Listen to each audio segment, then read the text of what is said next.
વચનમ પત્રાંક 292 વવાણિયા આસોદ 12/1947। આ પત્ર કોના ઉપર છે ખબર નથી। કૃપાલને લખે છે આ પત્રમાં કુટુંબાદિક સંઘ વિશે લખ્યું તે ખરું છે। કુટુંબાદિક સંઘ વિશે લખ્યું તે ખરું છે, તેમાં પણ આ કાળમાં એવા સંઘમાં જીવે સંપણે પરિણમવું એ મહાવિકટ છે, અને જેઓ એટલું છતાં પણ સંપણે પરિણમે તે નિકટભવી જીવ જાણીએ છીએ। કુટુંબાદિક સંઘ વિશે લખ્યું તે ખરું છે। કૃપાલ કે તમે કુટુંબ આદિનો સંઘ છે એ વિશે લખ્યું તે સાચી વાત છે। આવા ભયંકર કલિયુગમાં આવા સંઘમાં જીવે સમભાવે રહેવું એ મહાવિકટ છે। એટલે કે રાગદ્વેષમાં ન જવું। કુટુંબમાં અનેક પ્રકારના કારણો રાગદ્વેષના બને, છતાં એમાં ન તણાવવું એ ઘણી મોટી વાત છે। અને જેઓ એટલું છતાં પણ સંપણે પરિણમે તે નિકટભવી જીવ જાણીએ છીએ। આવી રાગ દ્વેષની પરિણતિવાળા આવા આ સંસારમાં પણ સમભાવે જે રહે તે કે છે નિકટભવી જીવ છે એમ જાણીએ છીએ। શ્રી કૃષ્ણના પુત્ર હતા ઢંઢણકુમાર। તે 6 મહિના ગોચરી માટે ફરતા હતા, છતાં એમણે એવો અભિક્ર લીધેલો કે મારી લબ્ધિથી જ મને આહાર મળે તો લેવો, મારા પ્રભાવે। તો એવો જ અંતરાય પૂર્વભવનો હતો કે એમને ગોચરી મળતી નહોતી। પછી એક દિવસે શું થયું કે શ્રી કૃષ્ણે નેમિનાથ ભગવાને પૂછ્યું કે ઢંઢણકુમાર ક્યાં છે, દેખાતા નથી, જેણે દીક્ષા લીધી એમના જ પુત્ર છે, તો કે એ ગોચરી લેવા ગયા છે। ત્યારે શ્રી કૃષ્ણ પોતે પાછા વળે છે અને નગરમાં દરવાજામાં પ્રવેશ કરતા જ ઢંઢણકુમાર મુનિને આવતા જોયા। એટલે શ્રી કૃષ્ણે હાથી પરથી ઉતરી અને ઢંઢણકુમારને નમસ્કાર કર્યા। તો બીજા મુમુક્ષુએ કોઈ શ્રાવકે જોઈ લીધું કે હો આ એક એવા મુનિ હશે કે જેને શ્રી કૃષ્ણ જેવા મહારાજા પણ નમસ્કાર કરે। એટલે એમને ઢંઢણકુમારને બોલાવી અને આહાર પાણી આપ્યા, ભિક્ષા આપી। એ લઈને આવ્યા। ભગવાને કહ્યું કે આજે હું આ આહાર પામ્યો છું મારી લબ્ધિથી। તો ભગવાન કે નહીં, આ તારી લબ્ધિથી નથી। એ તો શ્રી કૃષ્ણને એને જોયા કે આવા મહારાજા પણ જેને નમસ્કાર કરે તો એ મહાત્મા કેવા હશે। એટલે શ્રી કૃષ્ણના પ્રભાવથી એ મળેલ છે। તો કે મારે ભોજન નથી કરવું। 6 મહિના થઈ ગયા, તથા સમભાવે જે રહે છે, કોઈ બીજો ભાવ નથી, સમતા ભાવે સહન કરે છે। અને આજે પણ એવું થયું તોય એનો કોઈ ઉદ્વેગ નથી મનમાં। અને આહાર લઈ આવ્યા તો મુનિનો ધર્મ એવો છે કે કોઈ બીજાને આપી શકે નહીં, એને પરઠવું પડે। એટલે બહાર જ્યાં જીવજંતુ ન હોય એ ભૂમિ પર જઈ અને એ આહારને માટી સાથે ભેળવે છે। ભેળવતા પરિણામ એટલા બધા નિર્મળ થયા કે ત્યાં જ તે શ્રેણી માંડીને કેવળ જ્ઞાન પામી ગયા। આ સમતા ભાવનું ફળ આવી ગયું।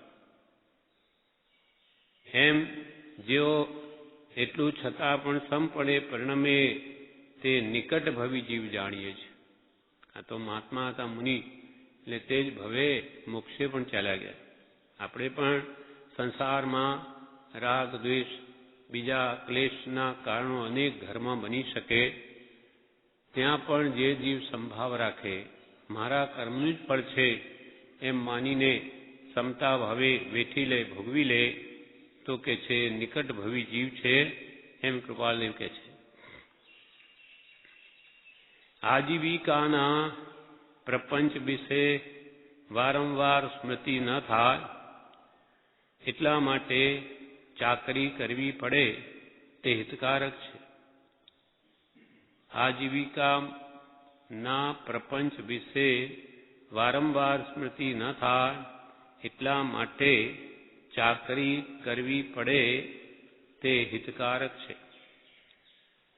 પોતાની આજીવિકા ચલાવવા સેવા પણ કરવી પડે, નોકરી પણ કરવી પડે, ચાકરી પણ કરવી પડે, તો કે છે ઠીક છે, કેમ કે નહીં તો વારંવાર આજીવિકા કેમ ચલાવવી એ પ્રશ્ન ઊભો થાય. એટલે આજીવિકાના પ્રપંચ વિશે વારંવાર સ્મૃતિ ન થાય એટલા માટે ચાકરી કરવી પડે તે હિતકારક છે. જીવને પોતાની ઈચ્છાએ કરેલો દોષ તીવ્રપણે ભોગવવો પડે છે, માટે ગમે તે સંગ પ્રસંગમાં પણ સ્વેચ્છાએ અશુભપણે પ્રવર્તવું ન પડે તેમ કરવું. જીવને પોતાની ઈચ્છાએ કરેલો દોષ તીવ્રપણે ભોગવવો પડે છે. પોતે જે જાણી જોઈને રસપૂર્વક પાપ કરે તો તેનું ફળ એને તીવ્રપણે ભોગવવું પડે છે. જીવને પોતાની ઈચ્છાએ એટલે વિશેષ રસપૂર્વક કરેલો દોષ તીવ્રપણે ભોગવવો પડે છે, માટે ગમે તે સંગ પ્રસંગમાં પણ સ્વેચ્છાએ અશુભપણે પ્રવર્તવું ન પડે તેમ કરવું. માટે ગમે તે સંગ કે પ્રસંગ આવી પડે તેમાં બીજાને દુઃખ ન થાય તેમ પ્રવર્તવું, બીજાને દુઃખ થાય એમ ન વર્તવું, દુઃખ ન થાય તેમ પ્રવર્તવું. જેમ કે મૃગાપુત્ર લોઢિયા, મૃગાપુત્રની વાત આવે છે. મૃગાપુત્ર વિશે ગૌતમ સ્વામીએ ભગવાન મહાવીરને પૂછ્યું કે એક ભાઈનું દુઃખ જાણી ને કે ભગવાન આને આટલું દુઃખ કેમ છે, તો કે આ શું દુઃખ છે, એના કરતાં મૃગાપુત્ર તે રાજાનો પુત્ર છે એ અહીંયા જ નરકનું દુઃખ ભોગવે છે. એમ તો એ ક્યાં છે? રાજાની ઘરમાં. તો કે મારે તે જોવાની ઈચ્છા છે. તો ભગવાને આજ્ઞા આપી, જાઓ. ત્યાં આવીને રાણી રાજાને કહ્યું મારે આપનો પુત્ર જોવો છે. તો બધા જે સારા પુત્રો હતા એ બતાવ્યા, તો એ નહીં, મૃગાપુત્ર જે લોઢિયો છે એ જોવો છે મારે. તો કે આપને કોને કહ્યું? મને ભગવાન મહાવીરે કહ્યું. બાકી અમે કોઈ જાણતા જ નથી કે અમારે આવો પુત્ર છે, અને ભોયરામાં રાખે અને એ ગોળ મટોળ જ છે, એને હાથ નથી, પગ નથી, છતાં એ નસોથી આહાર ગ્રહણ કરે છે અને ત્યાંથી જ મળમૂત્ર શરીરમાંથી બહાર કાઢે છે. એટલે ભયંકર દુર્ગંધ મારે, એટલે અંદર રાખે. માં ત્યાં આહાર પાણી આપવા જાય અને પ્રવાહી એક ચાદરમાં એને લઈને ત્યાં રેડે, એટલે એ શરીરથી જેમ ઢેફું માટીનું તે પાણીને કેમ ચૂસી લે તેમ એ રસને એનું શરીર ચૂસી લે, અને પછી એ રૂંવાટા વાળે બધો મેલ મળમૂત્ર બહાર કાઢે. ભયંકર દુર્ગંધ મારે. એવું જોઈ અને પછી ગૌતમ સ્વામીને થયું કે ઓહો, કર્મનું કેવું સ્વરૂપ છે. પછી ગૌતમ સ્વામીએ આવીને ભગવાન મહાવીરને પૂછ્યું કે એણે એવું પાપ કર્યું હશે કે એને આવું તીવ્રપણે દુઃખ ભોગવવું પડે. તો ભગવાન મહાવીરે કહ્યું કે પૂર્વજન્મમાં એ રાજાનો મંત્રી હતો. 500 ગામનો અધિકારી અને અધિકાર એને આપ્યો, સત્તા એને આપી, તો અહીંયા તે મનથી મહાજુલ્મ કરવા માંડ્યો. એવા એવા ભયંકર ટેક્સ નાખવા માંડ્યો કે જેથી પ્રજા ખૂબ દુઃખી થાય. બીજા પણ ધન એમનું ગમે તે વાટે લૂંટવા માંડ્યો અને પ્રજા ખૂબ દુઃખી થવા લાગી. તેના પરિણામ સ્વરૂપ જ તે મરીને આજે એવો થયો છે. બધાને દુઃખ આપ્યું, તેના પરિણામમાં એને આ તીવ્રપણે દુઃખ ભોગવવું પડે છે. એટલે કદી પણ કોઈએ દુઃખ બીજાને ના આપે, કેમ કે દુઃખ દીધા દુઃખ હોત હે, સુખ દીધા સુખ હોત. આપ હણે નહીં અવરકું તો અપને હણે ન કોઈ. પોતાની ઈચ્છાએ કરેલો દોષ તીવ્રપણે ભોગવવો પડે છે. માટે ગમે તે સંગ પ્રસંગમાં પણ સ્વેચ્છાએ અશુભપણે પ્રવૃત્તું ન પડે તેમ કરવું. રસપૂર્વક કોઈ પણ આપણે પાપ કરીએ તેનું તીવ્ર ફળ આપણને જ ભોગવવું પડે છે. માટે પાપ બાંધતા જ જાગૃત રહેવું.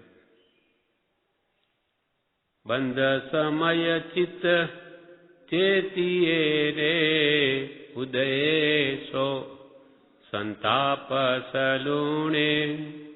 બંધ સમય પાપ બાંધતા તે સમયે ચિત્ત ચેતીએ, મનમાં જાગૃત રહેવું. પછી એ પાપનું ઉદય આવે, ફળ આવે ત્યારે રડીએ શું વળે? કાંઈ નહીં થાય.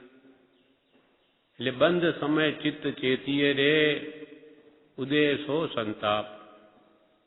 પોતાની ઈચ્છાએ કરેલો દોષ તીવ્રપણે ભોગવવો પડે છે. માટે ગમે તે સંગ પ્રસંગમાં પણ સ્વેચ્છાએ અશુભપણે પ્રવર્તવું ન પડે તેમ કરવું. આ પત્ર પૂરો થયો. હવે પત્રાંક 293. વવાણિયા આસોવત 13 શુક્ર 1947.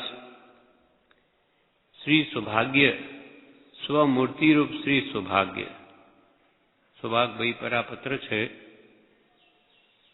સૌભાગ્ય જેના ભાગ્ય ઉત્કૃષ્ટ છે, સ્વમૂર્તિરૂપ એટલે જાણે પોતાનું જેવું જેનું સ્વરૂપ છે, આત્માર્થની ઈચ્છા છે, છૂટવાની કામના છે, એવા શ્રી સૌભાગ્ય.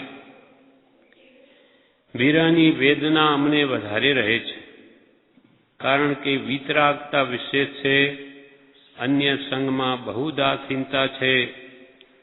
પણ હરિ ઈચ્છાને અનુસરી પ્રસંગોપાત વિરહમાં રહેવું પડે છે. જે ઈચ્છા સુખદાયક માનીએ છીએ એમ નથી. વિરહની વેદના અમને વધારે રહે છે. સત્સંગનો વિરહ તે કૃપાલદેવને પ્રિય નથી. વિરહની વેદના અમને વધારે રહે છે, કારણ કે વીતરાગતા વિશેષ છે, અને કોઈ સંગ એમને ગમતો નથી. આત્માર્થી સિવાયનો બધો સંગમાં તેમને ઉદાસીનતા છે, વૈરાગ્ય ભાવ છે. કારણ કે વીતરાગતા વિશેષ છે, અન્ય સંગમાં બહુ ઉદાસીનતા છે. ઉદાસીનતા એટલે વૈરાગ્ય. ઉદાસીન, ઉદ એટલે અધર, આસીન એટલે બેસવું, ક્યાંય લેપાવવું નહીં, તેનું નામ છે ઉદાસીનતા. ઉદાસીનતાનો જ્યાં વાસ, સકળ દુઃખનો છે ત્યાં નાશ.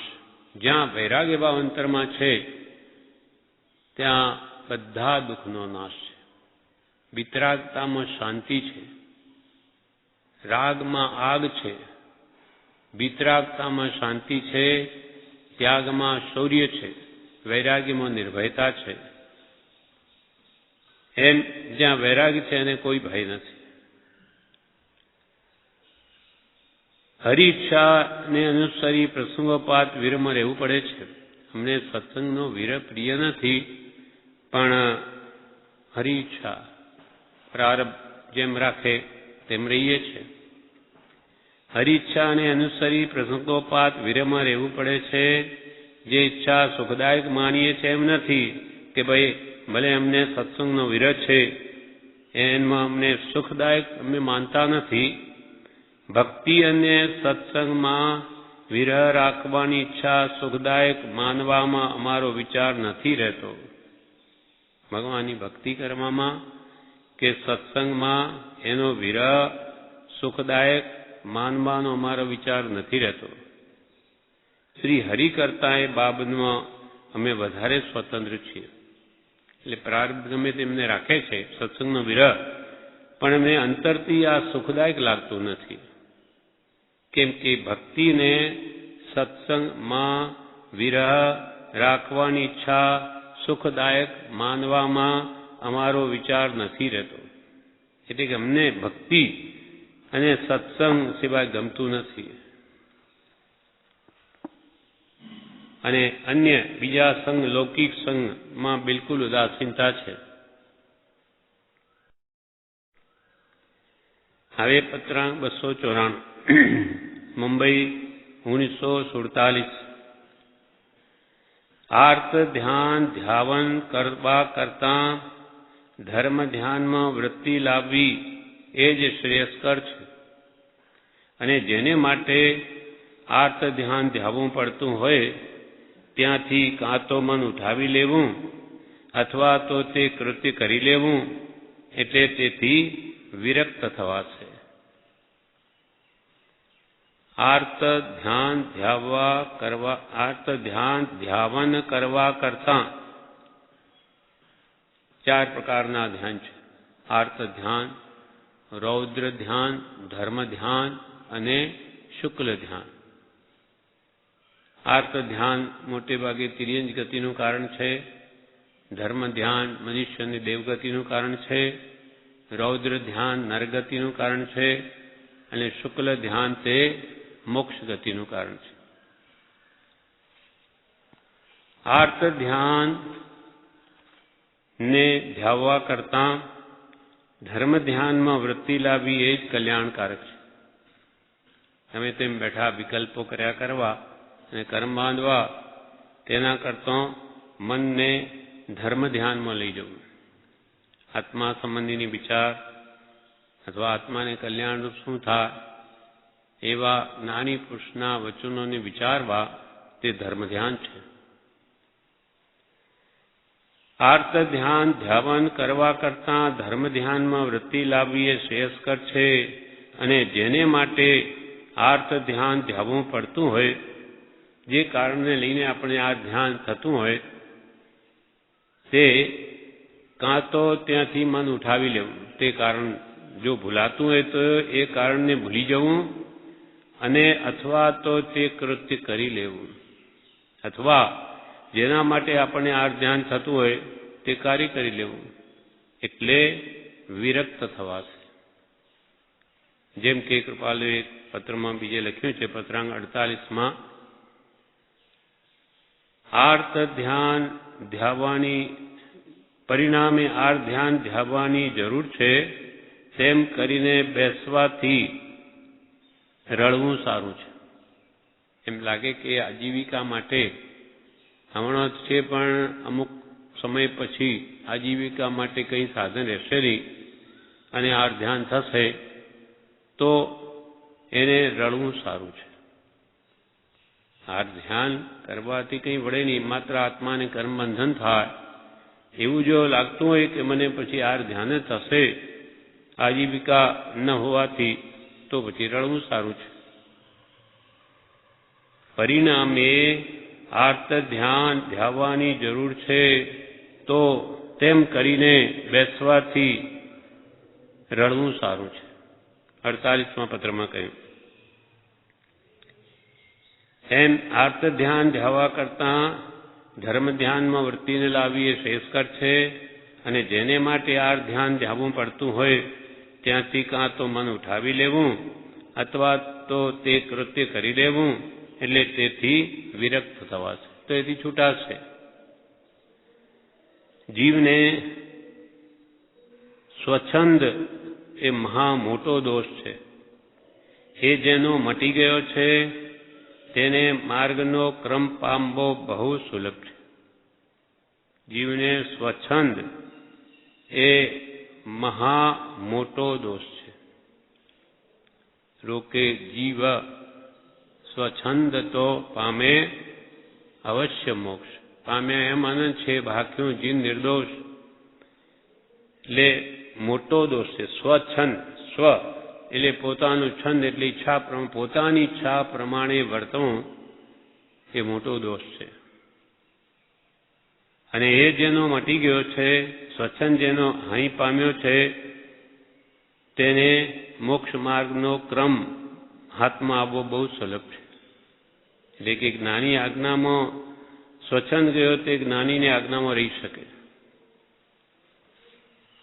534 પાન ઉપર આત્મસિદ્ધિમાં આ ગાથાના અર્થમાં કહે છે,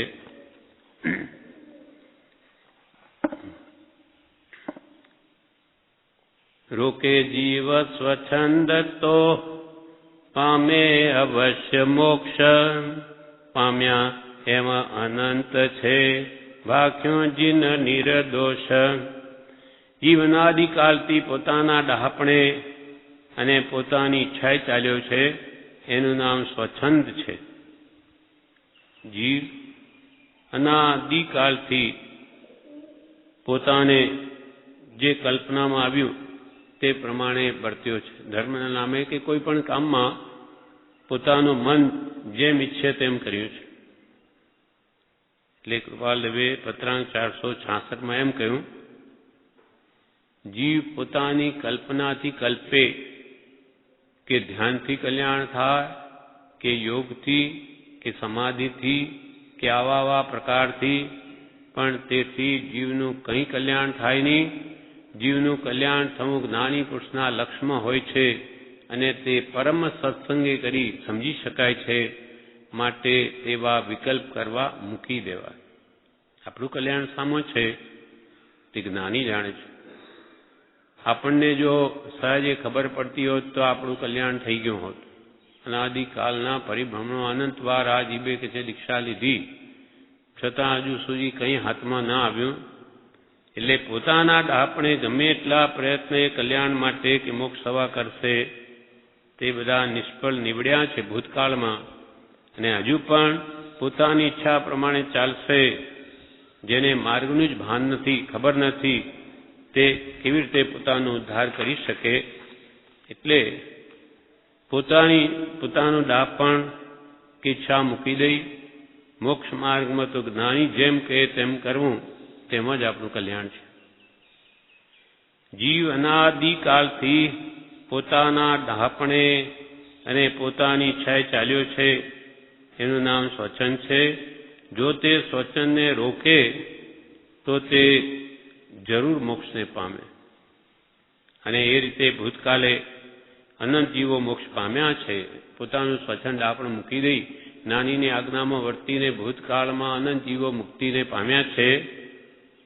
એમ રાગ, દ્વેષ અને અજ્ઞાન એમાંનો એકે દોષ જેને વિશે નથી એવા દોષ રહિત વિતરાગે કહ્યું છે. આ વાત કોને કહી કે ભૂતકાળમાં આટલા બધા જીવો મોક્ષને પામ્યા, કોને ખબર પડી?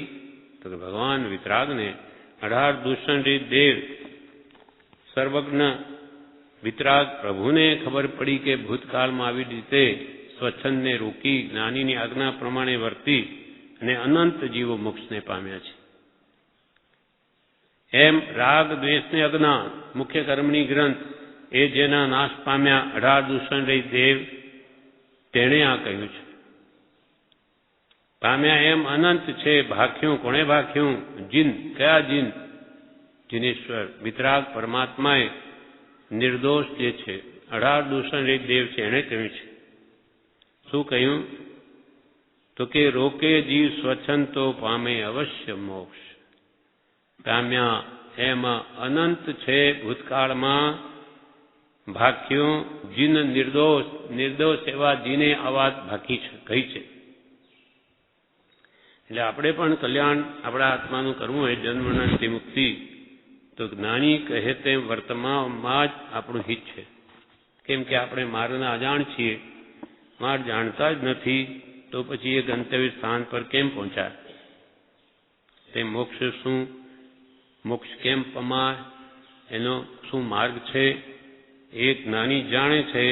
એટલે એના કયા પ્રમાણે આપણે ચાલીએ તો આપણો પણ જન્મથી મુક્તિ થાય. જીવને સ્વચ્છંદ એ મહા મોટો દોષ છે. એ જેનો મટી ગયો છે તેને માર્ગનો ક્રમ પામવો બહુ સુલભ છે. પછી એને પોતાના વિચાર કરવા જ નથી, નાની કે તેમ ચાલવું છે, એટલે એ માર્ગનો એને ક્રમ પામવો બહુ સુલભ છે. હવે પત્રાંક 295 મુંબઈ 1947. આ બધા પત્ર કોના ઉપર છે તેની જાંચ મળી નથી. ચિત્તની જો સ્થિરતા થઈ હોય તો તેવા સમય પરત્વે સત્પુરુષોના ગુણોનું ચિંતન, તેમના વચનોનું મનન, તેમના ચરિત્રોનું કથન, કીર્તન અને પ્રત્યેક ચેષ્ટાના ફરી નિધિધ્યાસન એમ થઈ શકતું હોય તો મનનો નિગ્રહ થઈ શકે ખરો. અને મન જીતવાની ખરેખરી કસોટી એ છે. એમ થવાથી ધ્યાન શું છે એ સમજાશે, પણ ઉદાસીન ભાવે ચિત્ત સ્થિરતા સમય પરત્વે તેની ખૂબી માલુમ પડે.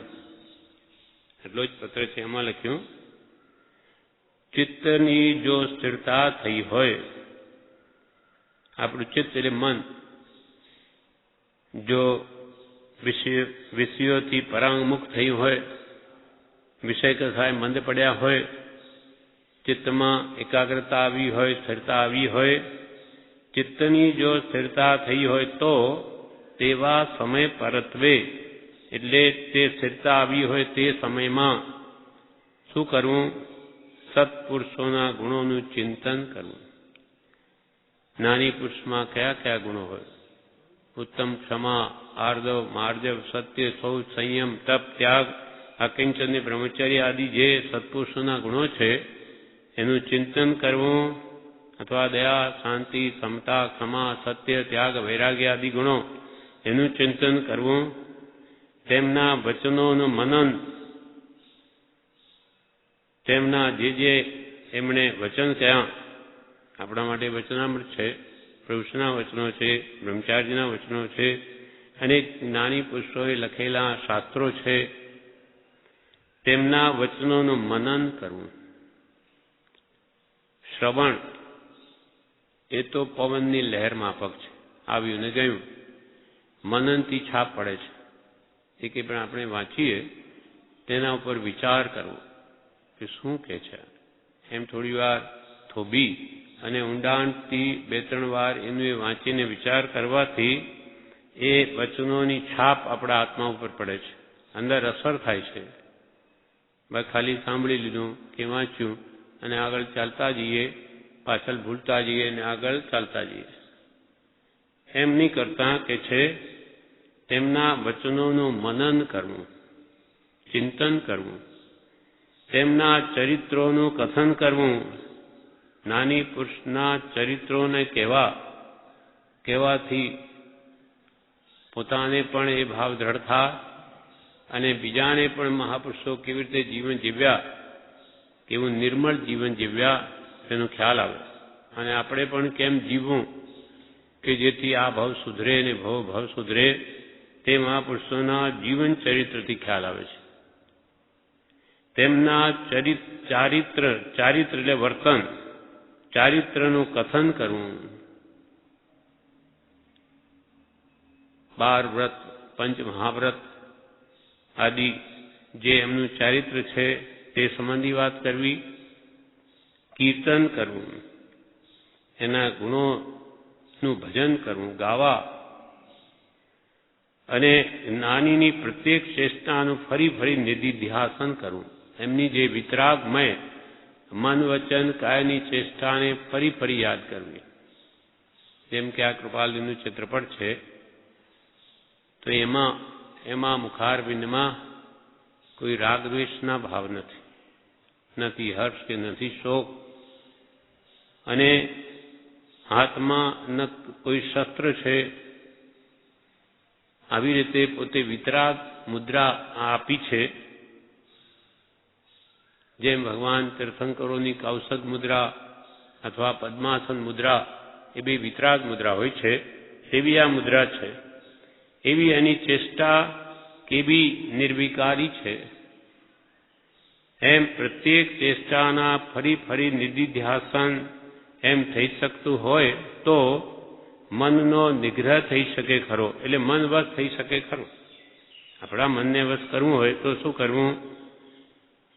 એ જ્યારે આપણા મનમાં સ્થિરતા હોય ત્યારે સત્પુરુષના ગુણોનું ચિંતન કરવું, તેમના વચનોને વાંચવા, વિચારવા, તેમના ચારિત્રનું વિચારવું, એને કથન કરવું, એના ગુણોનું કીર્તન કરવું, એની પ્રત્યેક ચેષ્ટાને વારંવાર વિચારવી, નિધિધ્યાસન કરવી, એટલે વારંવાર તે ભાવોને મનમાં લાવવા. એમ થઈ શકતું હોય તો મનનો નિગ્રહ થઈ શકે ખરો, તો મન વશ થઈ શકે ખરું. અને મન જીતવાની ખરેખર કસોટી એ જ છે. મન તો બહાર ભાગ જ કરે. એને આ પ્રમાણે જ્ઞાની પુરુષના વચનોના વિચારમાં, ભક્તિમાં જો રોકી રાખે તો એ મન જીતવાની ખરેખર કસોટી એ છે. અને એમ થવાથી ધ્યાન શું છે એ સમજાશે. એકાગ્રતામાં, ચિત્તની એકાગ્રતામાં કેવું સુખ છે તે એને ધ્યાનમાં આવશે, વિકલ્પ રહિત થતા. એમ થવાથી ધ્યાન શું છે એ સમજાશે.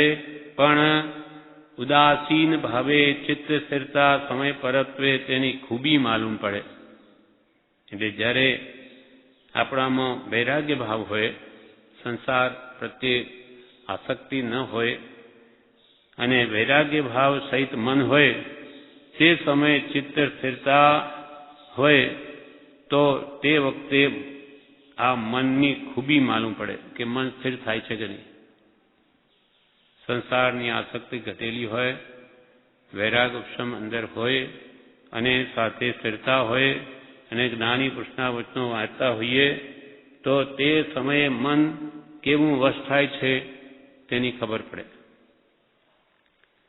ચિત્તની જો સ્થિરતા થઈ હોય તો તેવા સમય પરત્વે સત્પુરુષોના ગુણોનું ચિંતન, તેમના વચનોનું મનન, તેમના ચારિત્રનું કથન, કીર્તન અને પ્રત્યેક ચેષ્ટાના ફરી ફરી નિધિધ્યાસન એમ થઈ શકતું હોય તો મનનો નિગ્રહ થઈ શકે ખરો.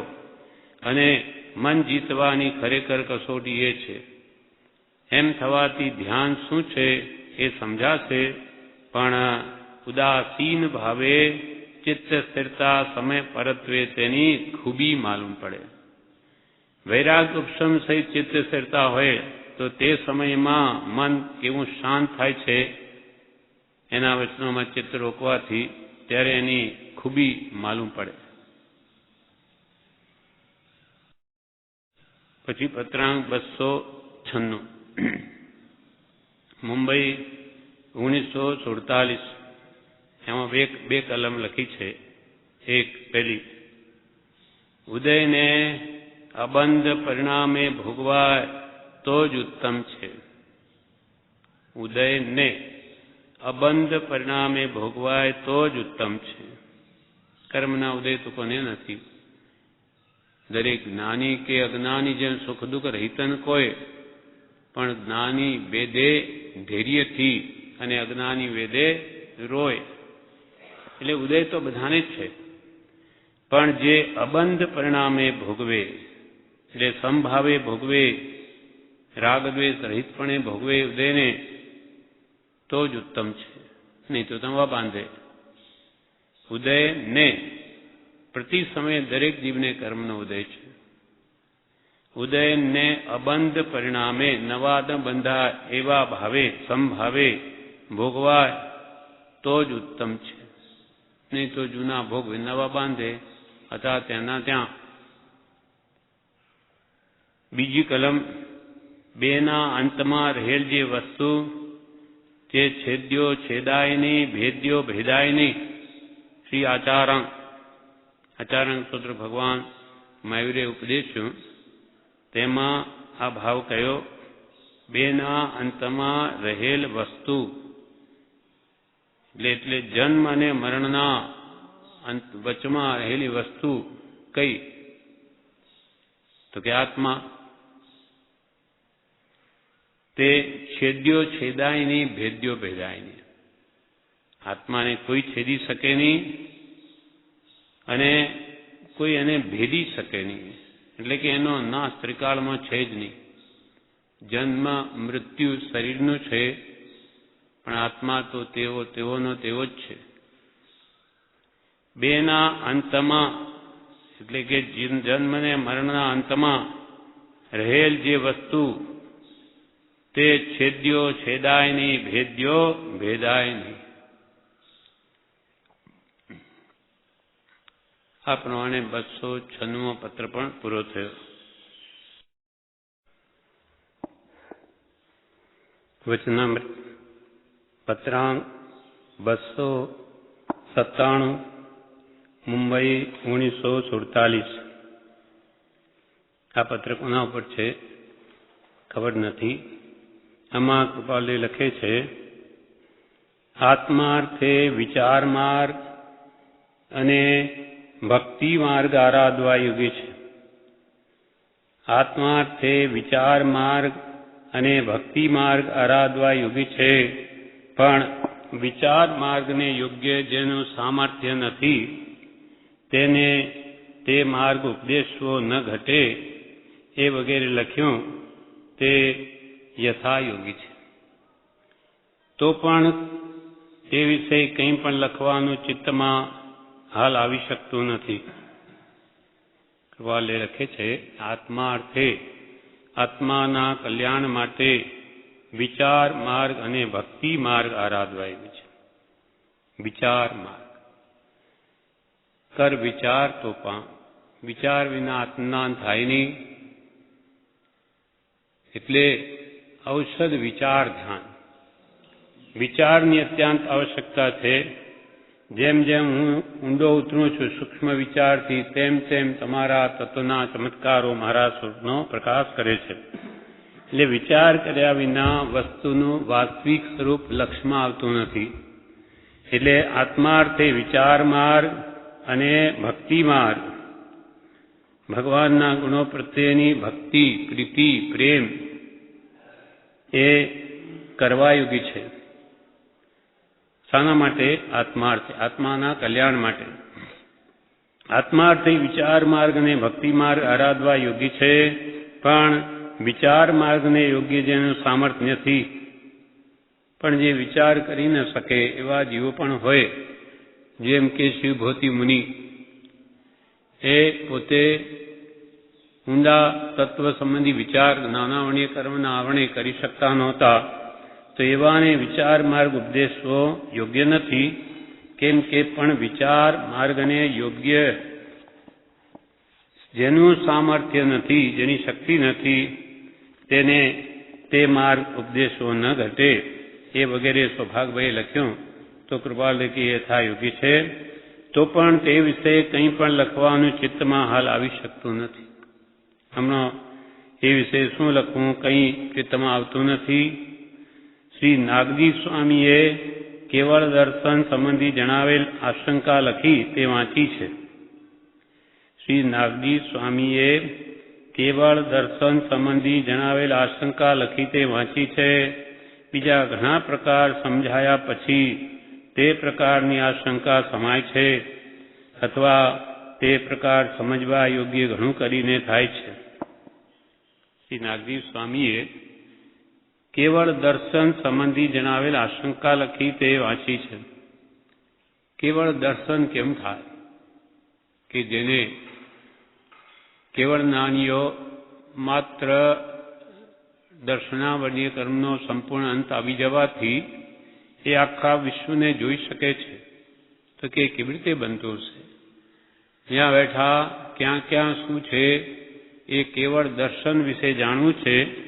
તો કે નાગજી સ્વામીએ કેવળ દર્શન સંબંધી જણાવેલ આશંકા લખી તે વાંચી છે, પણ બીજા ઘણા પ્રકાર સમજાયા પછી તે પ્રકારની શંકા સમાય. પોતાની યોગ્યતા જ્યાં સુધી વધે નહીં ત્યાં સુધી ઊંડી એવી તત્વની વાત સમજાય નહીં.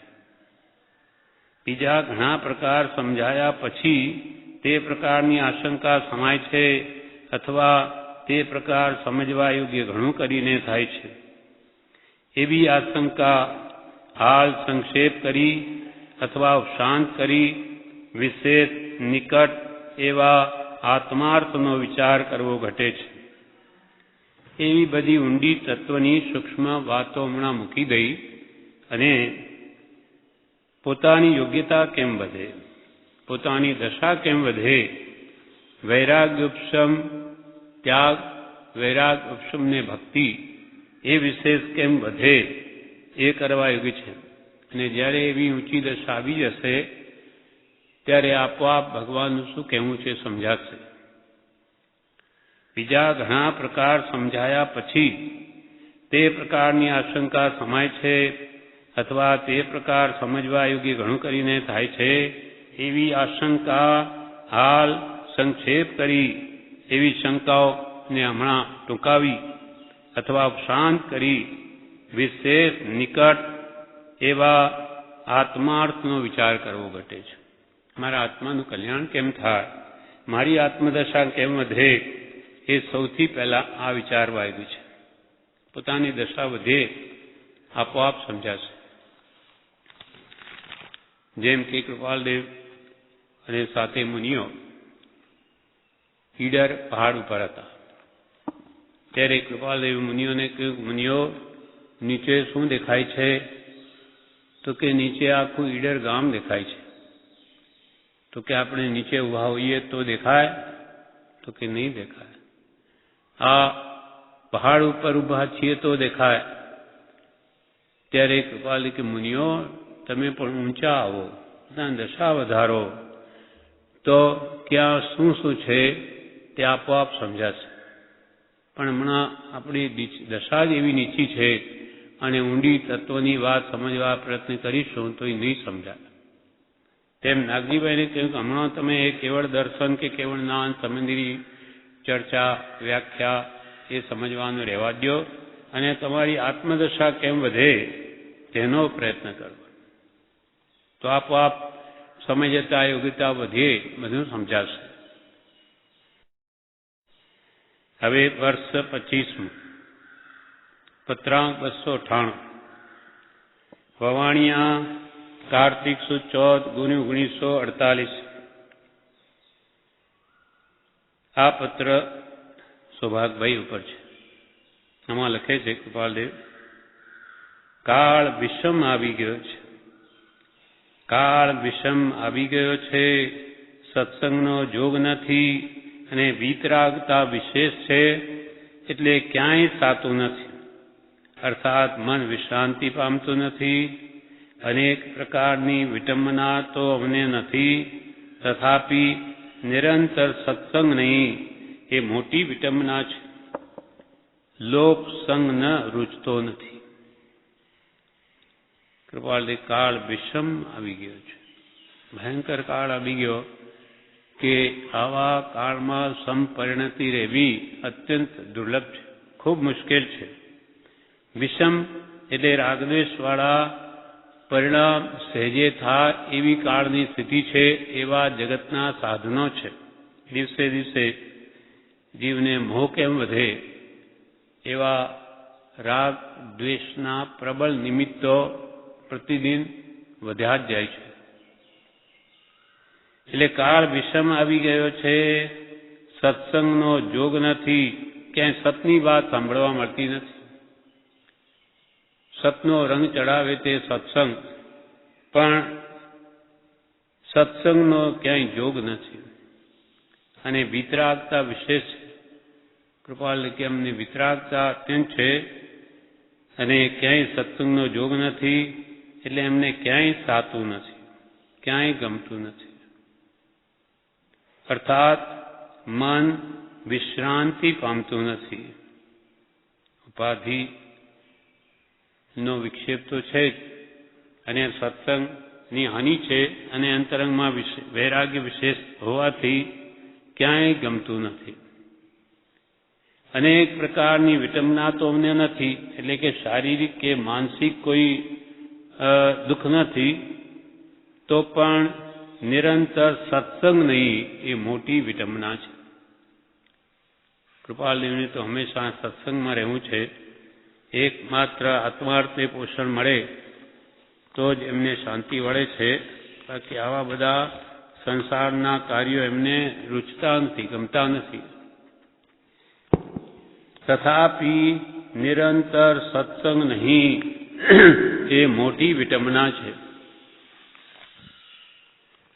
આના વિશે 319માં પત્રમાં પણ કૃપાલે લખે છે, અનંત કાળ થયા સ્વરૂપનું વિસ્મરણ હોવાથી અન્ય ભાવ જીવને સાધારણ થઈ ગયો છે. દીર્ઘ કાળ સુધી સત્સંગમાં રહી બોધ ભૂમિકાનું સેવન થવાથી તે વિસ્મરણ અને અન્ય ભાવની સાધારણતા ટળે છે. અર્થાત અન્ય ભાવથી ઉદાસીનપણું પ્રાપ્ત હોય છે. કૃપાલે લખે છે કે અનંત કાળ થયા પોતાના સ્વરૂપનું ભાન ક્યાંથી નથી? અનાદિકાળથી નથી. અનાદિકાળથી પોતે પોતાને ભૂલેલો જ છે. એટલે અનંત કાળ થયા સ્વરૂપનું વિસ્મરણ હોવાથી પોતે પોતાના સ્વરૂપ ભૂલી જવાથી અન્ય ભાવ જીવને સાધારણ થઈ ગયો છે. અન્ય ભાવ એટલે દેહ ભાવ. આત્મભાવ ભૂલાઈ ગયો છે અને દેહ ભાવ અથવા વિભાવ ભાવ એ જીવને સાધારણ થઈ ગયો છે, સામાન્ય થઈ ગયું છે. એટલે જે દેહમાં જન્મે તે રૂપ પોતાને માને છે. દીર્ઘ કાળ સુધી સત્સંગમાં રહી બોધ ભૂમિકાનું સેવન થવાથી તે વિસ્મરણ અને અન્ય ભાવની સાધારણતા ટળે છે. ઘણા લાંબા કાળ સુધી સત્સંગમાં જો નિવાસ થાય તો અનાદિનું જે સ્વરૂપનું વિસ્મરણ તે બોધને યોગ્ય ભૂમિકા થાય ત્યારે તે અનાદિનું વિસ્મરણ ટળે છે અને અન્ય ભાવ એટલે દેહ ભાવની સાધારણતા પણ ટળે છે. એટલે ઘણા કાળના બોધે જેમ છે તેમ સમજાય છે. આત્માની વાત ઓળખાણ થવી એ સામાન્ય નથી. એક વાર, બે વાર કે પછી 50 વારથી પણ એ વાત અંતર ઉતરતી નથી. કેમ કે અનાદિકાળથી, અનાદિકાળ એટલે અનંતા જન્મ મરણ થઈ ગયા, આ જીવે દેહ ભાવ જ પોષ્યો છે. એટલે એકદમ કઈ આત્માની વાત સમજાઈ જઈ અને આત્મામાં આત્મભાવ દ્રઢ થઈ જાય એ તો બહુ વિકટ છે. એ થવું તો અનંત કાળ થયા સ્વરૂપનું વિસ્મરણ હોવાથી અન્ય ભાવ એટલે આત્મા સિવાય બધું અન્ય છે, દેહ ભાવ આદિ જીવને સાધારણ થઈ ગયો છે. દીર્ઘકાળ સુધી એટલે ઘણા લાંબા સમય સુધી સત્સંગમાં રહી બોધ ભૂમિકાનું સેવન થવાથી એટલે ઘણા કાળ સુધી સત્સંગમાં રહે અને સત્પુરુષનો બોધ એના કાનમાં પડ થાય તો તે અનાદિનું વિસ્મરણ ટળી શકે છે અને અન્ય ભાવની સાધારણતા પણ મટી શકે છે. અર્થાત અન્ય ભાવથી ઉદાસીનપણું પ્રાપ્ત હોય છે. આ કાળ વિષમ હોવાથી સ્વરૂપમાં તન્મયતા રહેવાની દુર્ઘડતા છે. આ કાળ વિષમ છે, કઠણ કાળ છે. સમભાવને યોગ્ય એવા સત્પુરુષો ક્યાંય જોવામાં આવતા નથી. સત્પુરુષો શું પણ એના આશ્રિત એવા આત્માર્થી જીવોનો સંગ પણ દુર્લભ થઈ પડ્યો છે. આવા કાળમાં વિકાળ વિષમ હોવાથી સ્વરૂપમાં તન્મયતા એટલે સ્થિરતા રહેવાની દુર્ઘડતા છે. તથાપિ તો પણ સત્સંગનું દીર્ઘકાળ સુધી સેવન તે તન્મયતા આપે એમાં સંદેહ નથી થતો.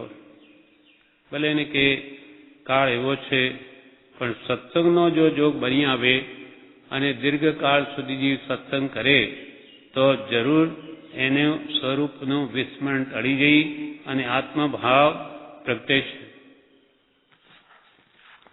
એટલે કૃપાલદેવે અહીંયા કહ્યું કે કાળ વિષમ આવી ગયો છે, સત્સંગનો જોગ નથી અને વિતરાગતા વિશેષ છે. એટલે ક્યાંય સાતું નથી, ક્યાંય મન ઠરતું નથી. અર્થાત મન વિશ્રાંતિ પામતું નથી અનેક પ્રકારની વિટંબના તો અમને નથી કે ભાઈ શારીરિક કે માનસિક મને કોઈ દુઃખ નથી, તથાપિ અમને નિરંતર સત્સંગ જોઈએ છે. એ નથી મળતો, એ મોટી વિટંબના છે. અનેક પ્રકારની વિટંબના તો અમને નથી, તથાપિ નિરંતર સતત સત્સંગ નહીં, એ મોટી વિટંબના છે. લોક સંગ ન રૂચતો નથી. આ લોકોનો સંગ પ્રસંગ કે વેપાર કે વ્યવહાર એમને કરવો પડે છે, એમને ગમતો નથી, અંતરથી બિલકુલ રુચિ નથી. નિરંતર આત્મા ભાવમાં જ રહેવાની જેની ઈચ્છા છે. લોક સંગ રૂચતો નથી. આ પ્રમાણે આ પત્ર 298 પૂરો થયો. હવે પત્રાંક 299. વવાણિયા કાર્તિક સુદ 7 રવિ 1948. ગમે તે ક્રિયા જપ તપ કે શાસ્ત્ર વાંચન કરીને પણ એક જ કાર્ય સિદ્ધ કરવાનું છે, તે એ કે જગતની વિસ્મૃતિ કરવી અને સતના ચરણમાં રહેવું. ગમે તે ક્રિયા, ધર્મના નામે ગમે તે ક્રિયા કરીને કે જપ કરીને કે તપ કરીને કે શાસ્ત્ર વાંચન કરીને પણ એક જ કાર્ય સિદ્ધ કરવાનું છે. આ બધી ધર્મની અનેક પ્રકારના અનુષ્ઠાન કે ક્રિયાઓ કરીને શું પ્રાપ્તિ કરવી છે? તો કે જગતની વિસ્મૃતિ, જગતને ભૂલી જવું. જ્યાં જ્યાં જીવે આ જગતના પૌદ્ગલિક પદાર્થોમાં મમતા કરી છે, મારાપણું કર્યું છે, તે બધું મૂકી દેવું અને સતના ચરણમાં રહેવું. સત એટલે સત્પુરુષ, એના ચરણમાં એટલે એની આજ્ઞામાં રહેવું. અથવા આત્માની ભાવનામાં રહેવું, દેવભાવની આત્મભાવમાં રહેવું. ગમે તે ક્રિયા જપ તપ કે શાસ્ત્ર અધ્યયન કરીને પણ એક જ કાર્ય સિદ્ધ કરવાનું છે, તે એ કે જગતની વિસ્મૃતિ કરવી અને સતના ચરણમાં રહેવું. આ કરવાનું છે. બધું કરી જગતને ભૂલી જવું. ભગવાને જે પદ્માસન મુદ્રાવાળી એ શું ઉપદેશ આપે છે? પગ ઉપર પગ મૂકી દીધા. ભગવાનની મૂર્તિમાં આપણે જોઈએ પગ ઉપર પગ મૂકી દીધા એટલે શું કહેવા માંગે? કે આ જગતમાં ક્યાંય જવા જેવું નથી. હાથ ઉપર હાથ મૂકી દીધા, આ જગતમાં કંઈ કરવા જેવું નથી. આંખ પણ બંધ કરી દીધી, આ જગતમાં કંઈ જોવા જેવું નથી. આ પ્રમાણે વિતરાગમય મુદ્રા આપણને આપી અને પોતે સ્વરૂપ મગ્ન બનીને અનંત સુખના ભોગતા થયા. એ પુરુષો આપણને કહે છે કે તમે પણ ગમે તે ક્રિયા જપ તપ કે શાસ્ત્ર અધ્યયન કરીને પણ એક જ કાર્ય સિદ્ધ કરવાનું છે, તે એ કે જગતની વિસ્મૃતિ કરવી, જગતને ભૂલી જવું. જ્યાં જ્યાં મોહ મમતા કરી છે તે મૂકી દેવી અને સતના ચરણમાં રહેવું, સત્પુરુષની આજ્ઞામાં રહેવું. જ્ઞાની કહે તેમ કરવું અથવા હંમેશા આત્મભાવમાં રહેવું. આત્મભાવના ભાવતા જીવ લહે કેવળ જ્ઞાન. અને એ એક જ લક્ષ્ય ઉપર પ્રવૃત્તિ કરવાથી જીવને પોતાને શું કરવું યોગ્ય છે અને શું કરવું અયોગ્ય છે તે સમજાય છે, સમજાતું જાય છે. એટલે ઉપર જે લક્ષ્ય કયો, બધી ક્રિયા કરીને જગતને ભૂલવું છે, એ એક જ લક્ષ્ય ઉપર જો પ્રવૃત્તિ કરે તો પોતાને શું કરવું યોગ્ય છે અને શું કરવું અયોગ્ય છે તે સમજાય છે કે સમજાતું જાય છે. એટલે જે જીવ સતના ચરણમાં રહે, જ્ઞાની પુરુષની આજ્ઞામાં રહે, તેને હિતાહિતનું ભાન થાય. એટલે શું આ જગતમાં મારે આચરવા યોગ્ય છે, શું ત્યાગવા યોગ્ય છે, શું પીવા યોગ્ય છે, શું નહીં પીવા યોગ્ય છે, શું કરવા યોગ્ય, શું નહીં કરવા યોગ્ય, શું ખાવા યોગ્ય, શું નહીં ખાવા યોગ્ય. આખો બધો વિવેક એ જ્ઞાની પુરુષની આજ્ઞા ઉઠાવવાથી અને આપોઆપ બધું ધ્યાનમાં આવે છે. એ એક જ લક્ષ્ય ઉપર પ્રવૃત્તિ કરવાથી જીવને પોતાને શું કરવું યોગ્ય છે અને શું કરવું અયોગ્ય છે તે સમજાય છે, સમજાતું જાય છે. એ લક્ષ્ય આગળ થયા વિના, એટલે કે નાની પુરુષની આજ્ઞામાં ચાલવાનો લક્ષ્ય થયા વિના જપ, તપ, ધ્યાન કે દાન કોઈની યથાયોગ્ય સિદ્ધિ નથી અને ત્યાં સુધી ધાન્યાદિક પણ નહીં જેવા કામના છે. જ્યાં સુધી જ્ઞાની પુરુષની આજ્ઞા ઉઠાવવાનો, એને કયા પ્રમાણે ચાલવાનો ભાવ ન થાય ત્યાં સુધી સ્વચ્છંદે ગમે તેટલા જપ કરે, તપ કરે કે ધ્યાન કરે કે દાન કરે તેનાથી પણ યથાયોગ્ય સિદ્ધિ નથી. યથાયોગ્ય એટલે મોક્ષ ન મળી શકે. પુણ્યબંધ થાય પણ આત્મા કલ્યાણ થવું દુર્લભ છે. એટલે કહ્યું, દાન તપ શીલ વ્રત નાથયાણા વિના થઈ બાધક કરે ભવ ઉપાધિ. દાન કરે, શીલ પાળે, દાન તપ શીલ વ્રત પણ નાથ આણા વિના. જ્ઞાની પુરુષ આત્માર્થનું લક્ષ્ય કરાવે એ કર્યા વિના આ બધા સ્વચ્છંદે કરે તો અલ્પમાત્ર પુણ્યવંત થાય અને એનો લક્ષ્ય પછી સંસારનો જ થાય.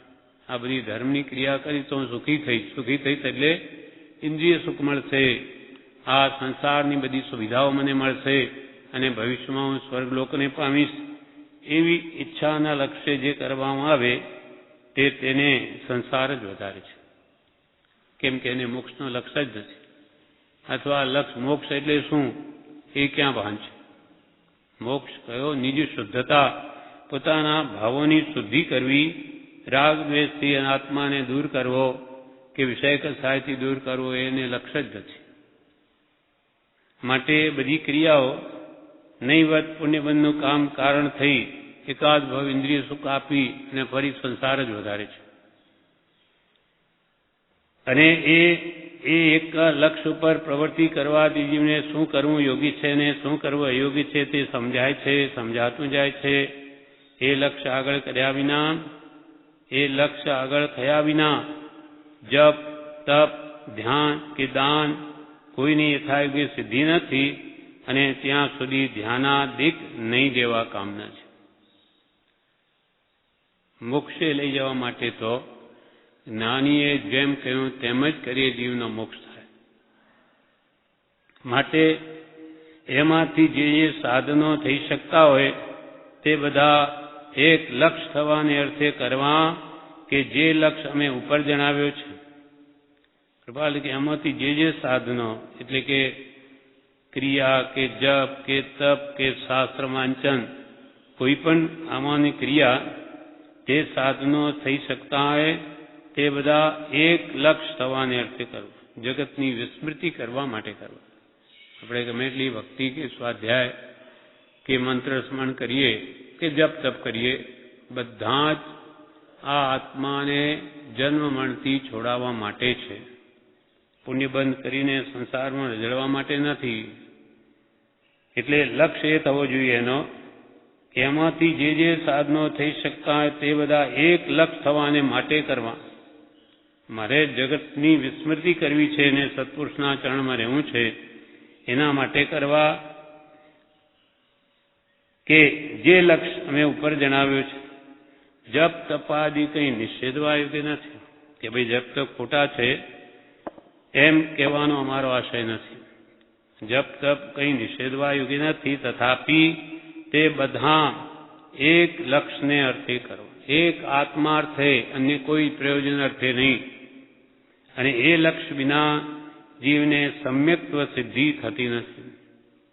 એટલે આ લક્ષ્ય જ્યાં સુધી એને નહીં થાય ત્યાં સુધી એને સાચી આત્મસિદ્ધિ પ્રાપ્ત થતી નથી. વધારે શું કહીએ, ઉપર જણાવ્યું છે તેટલું સમજવાને માટે સગળા શાસ્ત્રો પ્રતિપાદિત થયા છે.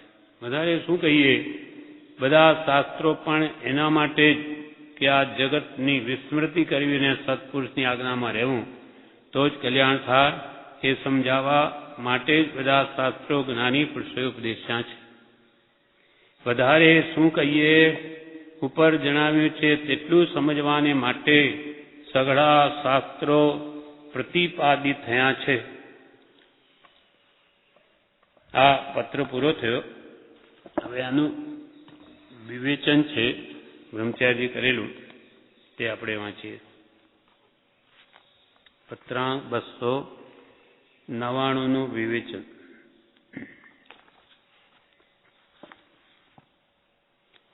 વચનામૃત વિવેચન 571 શ્રીમદ રાજચંદ્ર આશ્રમ શ્રાવણવદ બીજ સંમત 2009. પૂજ્યશ્રી કહે, બધાનો સાર કયો? બધાનો સાર કયો? બધું કરીને કરવાનું શું?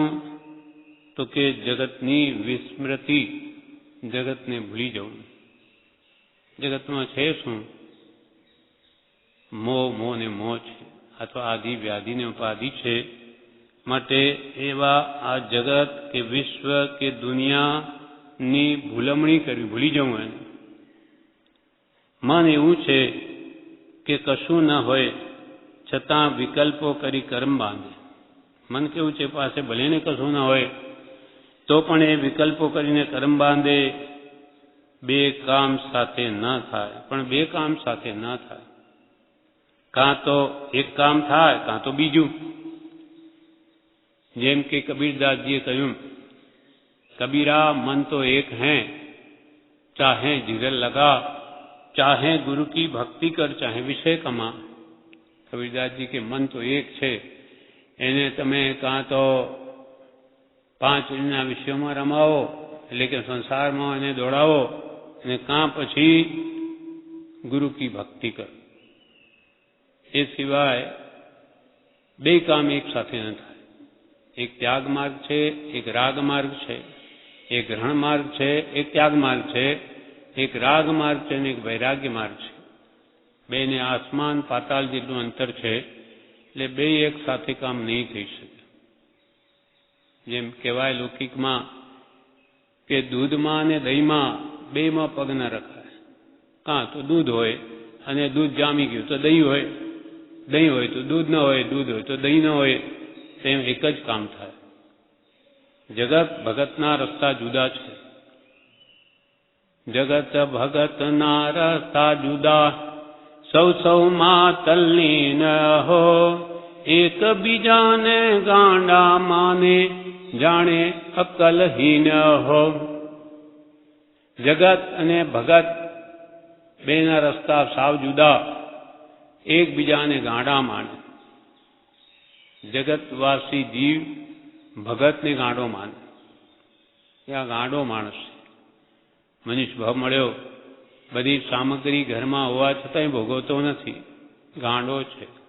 કોણ કહે? જગતવાસીઓ ભગતને કહે. ભગત શું વિચારે છે કે આ જગતવાસી જીવો ગાંડા છે. આવી અમૂલ્ય માનવ દેહની સામગ્રી, આવો સત્પુરુષનો જોગ મળવા છતાં પણ 5 ઇંડના વિષયોમાં પડ્યા છે.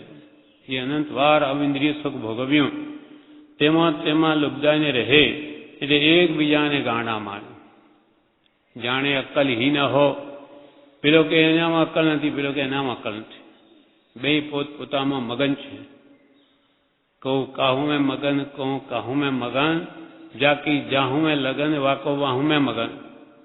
સંસારી જીવો 5 ઇંડના વિષયોમાં મગ્ન છે અને ભગત ભગવાનની ભક્તિમાં લીન છે. એટલે બધાનો સાર કયો? બધું કરીને કરવાની જગતની વિસ્મૃતિ. મન એવું છે કે કશું ના હોય છતાં વિકલ્પો કરી કર્મ બાંધે. બે કામ સાથે ન થાય.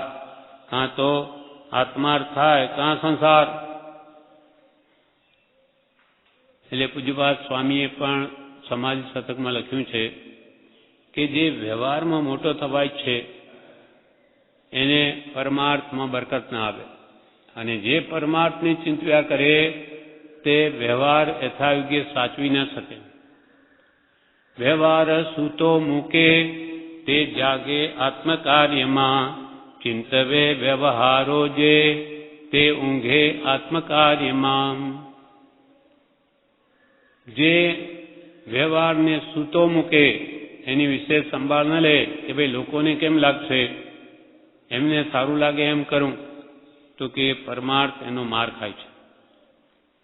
વ્યવહાર સૂતો મૂકે તે જાગે આત્મકાર્યમાં, અને જે ચિંતવે વ્યવહારો, માત્ર વ્યવહારની ચિંતા કર્યા કરે તે ઊંઘે આત્મકાર્યમાં.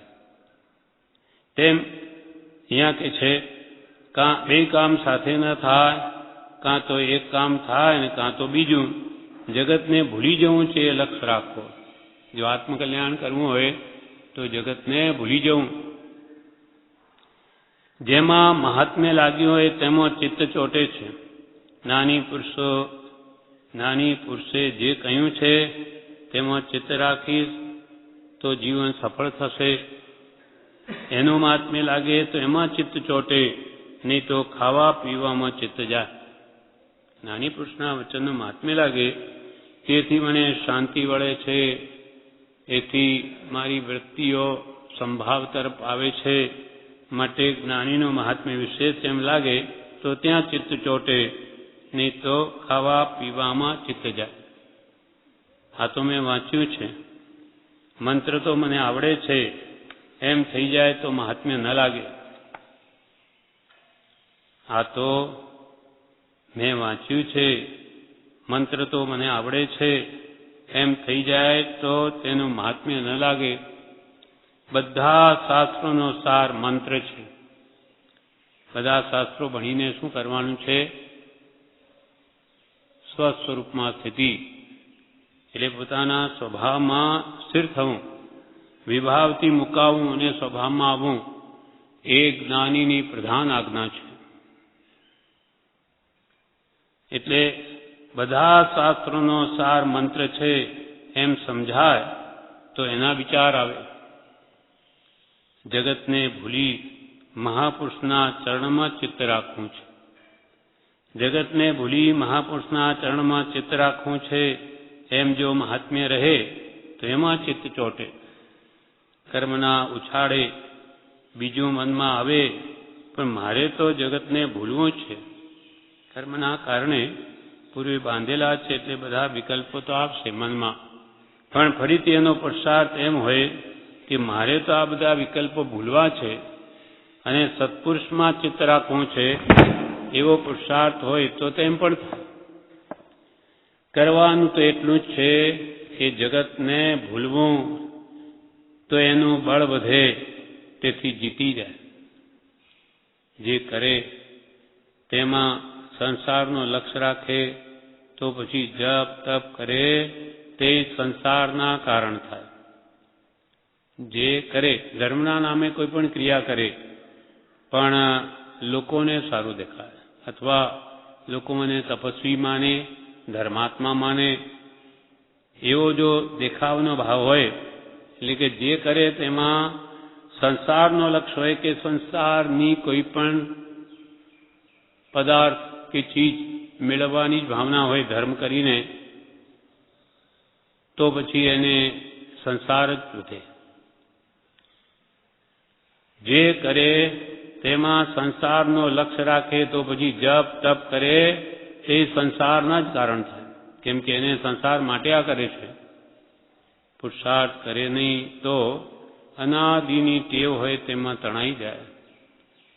અનાદિની ટેવ તો એને સંસારમાં સુખ બુદ્ધિ છે એટલે તેમાં તણાઈ જાય. છૂટવા માટે કરવું છે એમ જો લક્ષ્ય રહે તો મન તેમાં ચોંટે. પણ મારે તો સંસારનો એક પણ પદાર્થ જોઈએ નહીં, કાંઈ જ નહીં જોઈએ, માત્ર મોક્ષ અભિલાષ, એવો જો લક્ષ્ય હોય તો તે પ્રાપ્તિ થાય. ઊંડે ઊંડે પણ એને સંસારની વાસના હોય તો તે પ્રાપ્ત સંસાર વધે.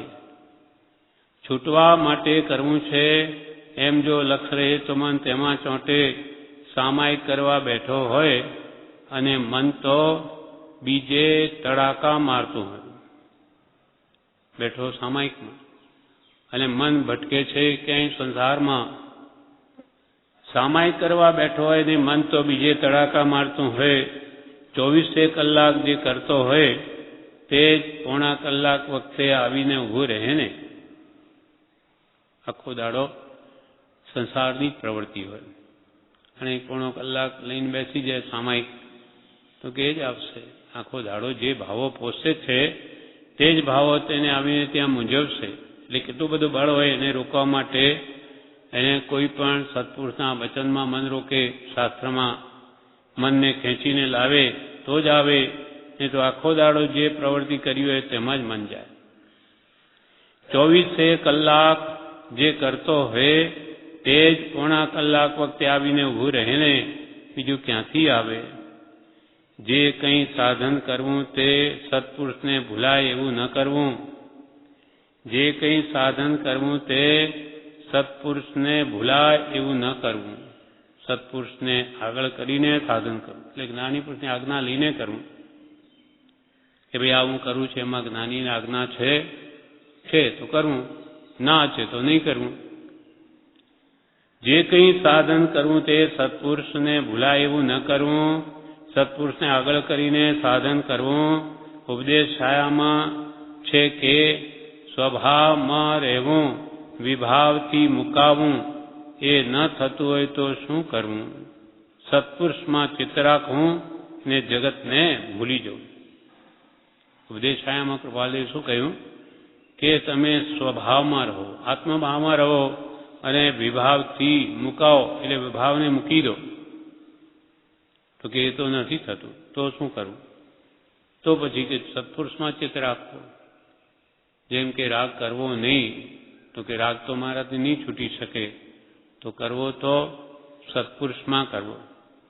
દ્વેષ કરવો નહીં, અને કરવો તો કુશીલ પ્રત્યે કરવો. પોતાનો ગલત આચરણ પ્રત્યે દ્વેષ કરવો.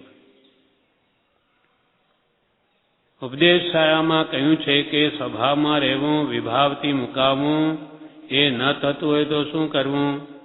તો કે સત્પુરુષમાં ચિત્ત રાખવું અને જગતને ભૂલી જવું. જ્ઞાની પુરુષના વચનો મનને રમાવું અને વિશ્વને ભૂલી જવું, તો જરૂર મોડે વેલે પણ આત્માનું કલ્યાણ થાય. કેમ કે સત્પુરુષના વચનનું મન રહે તો સત્પુરુષ આપણને આ જગતમાં કેવું દુઃખ છે અને આત્મકલ્યાણ કરવાથી શાશ્વત સુખ શાંતિ મળે, કેવી રીતે શું લાભ છે એ બધું એને જાણવા મળે. એટલે આ પત્ર 299 કૃપાલદેવે કહ્યું, ગમે તે ક્રિયા જપ તપ કે શાસ્ત્ર વાંચન કરીને પણ એક જ કાર્ય સિદ્ધ કરવાનું છે, તે એ કે જગતની વિસ્મૃતિ કરવી અને સતના ચરણમાં રહેવું. અને એ એક જ લક્ષ્ય ઉપર પ્રવૃત્તિ કરવાથી જીવને પોતાને શું કરવું યોગ્ય છે અને શું કરવું અયોગ્ય છે તે સમજાય છે, સમજાતું જાય છે. એ લક્ષ્ય આગળ થયા વિના જપ તપ ધ્યાન કે દાન કોઈની પણ યથાયોગ્ય સિદ્ધિ નથી, અને ત્યાં સુધી ધ્યાનાદિક નહીં જેવા કામના છે. માટે એમાંથી જે સાધનો થઈ શકવા એમાંથી જે સાધનો થઈ શકતા હોય તે બધા એક લક્ષ્ય થવાને અર્થે, એકમાત્ર આત્માર્થના અર્થે, કે જે લક્ષ્ય અમે ઉપર જણાવ્યો છે, જપ તપાદી કંઈ નિષેધવા યોગ્ય નથી, તથાપિ તે બધા એક લક્ષ્યને અર્થે છે. બધા જપ તપ આદિ બધા આત્માર્થે છે. જગતની વિસ્મૃતિ કરવી અને સત્પુરુષની આજ્ઞામાં રહેવું એના અર્થે બધા જપ તપાદી છે. અને લક્ષ્ય થયા વિના જીવને સમ્યક્ત્વ સિદ્ધિ થતી નથી, સમ્યક દર્શનની પ્રાપ્તિ થતી નથી. વધારે શું કહીએ, ઉપર જણાવ્યું છે તેટલું જ સમજવાને માટે સઘળા શાસ્ત્રો પ્રતિપાદિત થયા છે. બધા શાસ્ત્રો, હજારો શાસ્ત્રો જ્ઞાની પુરુષે લખ્યા છે. શાના માટે? કે આ જ ઉપર મેં જણાવ્યું છે એના માટે, કે જગતની વિસ્મૃતિને સતના ચરણમાં રહેવું, અથવા વિભાવથી મુકાઈ સ્વભાવ આત્મભાવમાં આવવું, એના માટે બધા શાસ્ત્રો સત્પુરુષોએ લખ્યા છે કે જેથી ફરી જન્મ મરણનો ફેરો ન રહે. આ પ્રમાણે પત્રાંક 299 પૂરો થયો. વિશેષ આગળ આવતીકાલે. પત્રાંક 300 કારતક સુદ 8મ સોમ 1948. ઓમ 2 દિવસ પહેલા પત્ર પ્રાપ્ત થયું છે. સાથેના 4 પત્રો વાંચ્યા છે. અંબાલાલભાઈ ઉપર છે. 2 દિવસ પહેલા પત્ર પ્રાપ્ત થયું છે. સાથેના 4 પત્રો વાંચ્યા છે. મગનલાલ, કિલાભાઈ, ખુશાલભાઈ વગેરેની આનંદ આવવાની ઈચ્છા છે તો તેમ કરવામાં કંઈ અડચણ નથી. તથાપી બીજા મનુષ્યોમાં જે વાતથી અમારું પ્રગટપણું જણાય છે કે એમના સમાગમાર્થે અમુક મનુષ્યો જાય છે જે જેમ બને તેમ ઓછું પ્રસિદ્ધિમાં આવવું જોઈએ તેવું પ્રગટપણું હાલ અમને પ્રતિબંધ રૂપ થાય છે કે મગનભાઈ, કિલાભાઈ, ખુશાલભાઈ વગેરે આનંદ આવવાની ઈચ્છા છે તો ભલે તેમ આવે, એમાં કોઈ અડચણ નથી. પણ બીજા મનુષ્યોમાં આ વાતથી વિશેષ પ્રગટપણું થતું જણાય છે કે લોકો એમના સમાગમ અર્થે ત્યાં જાય છે, ત્યાં આનંદ. એ વાતથી અમારું પ્રગટપણું જણાય છે કે એમના સમાગમાર્થે અમુક મનુષ્યો જાય છે જે જેમ મને તેમ ઓછું પ્રસિદ્ધિમાં આવવું જોઈએ તેવું પ્રગટપણું હાલ અમને પ્રતિબંધ રૂપ થાય છે. પણ લોકો જાણે કે હવે એમના સમાગમ અર્થે ત્યાં બધા આનંદ જાય છે અને આવી રીતે પ્રસિદ્ધિમાં અમારી આવવા ઈચ્છા નથી, કેમ કે વર્તમાનમાં આવી પ્રસિદ્ધિથી અમને પ્રતિબંધ થાય છે. એટલે આવા લોકોના સંગ પ્રસંગ વધે છે જે અમને અપ્રિય છે. તેવું પ્રગટપણું હાલ અમને પ્રતિબંધ રૂપ થાય છે. કિલાભાઈને જણાવશો કે તમે પત્રેચ્છા કરી પણ તેથી કંઈ પ્રયોજન સિદ્ધ થઈ શકશે નહીં. કંઈ પૃચ્છા કરવા ઈચ્છા હોય તો તેમણે આનંદ હર્ષપૂર્વક કરવી. કિલાભાઈને એમ જણાવશો કે કંઈ પત્ર લખીને એનો જવાબ ઈચ્છો તો એ મળી શકશે નહીં. એટલે કોઈ પણ પ્રશ્ન પૂછવો હોય તો તમે આનંદ આવો ત્યાં હર્ષપૂર્વક પૂછી શકો છો. કિલાભાઈને જણાવશો કે તમે પત્રની ઈચ્છા કરી પણ તેથી કંઈ પ્રયોજન સિદ્ધ થઈ શકશે નહીં. કંઈ પૃચ્છા કરવા ઈચ્છા હોય તો તેમણે આનંદ હર્ષપૂર્વક કરવી. આનંદ રૂબરૂમાં મળો ત્યારે ગમે તે પ્રશ્ન પૂછી શકો છો, પણ તમે લખો અને અમે જવાબ આપીએ એવું બનવું શક્ય નથી. વર્તમાન પત્ર પૂરો થયો.